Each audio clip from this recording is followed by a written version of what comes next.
Nhiều anh nó cứ chê là con máy hàng laser quá đắt để mà đầu tư. Nhưng có bao giờ mấy anh ngồi tính lại các chi phí khi mà mấy anh đầu tư những cái con máy hàng như là máy hàng tích để hàng inox, máy hàng nhôm, máy hàng sắt và máy tẩy rỉ hay không? Những cái dòng máy em vừa kể tên để mà sử dụng cho nhà xưởng thì anh chị em mình phải mua những cái dòng phải trên 10 triệu.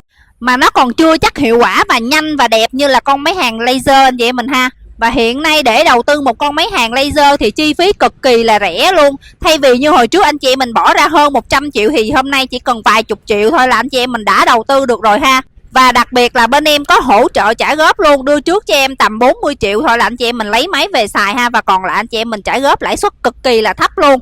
Có đội ngũ kỹ thuật lắp ráp tại chỗ, anh chị em mình quan tâm liên hệ em nha.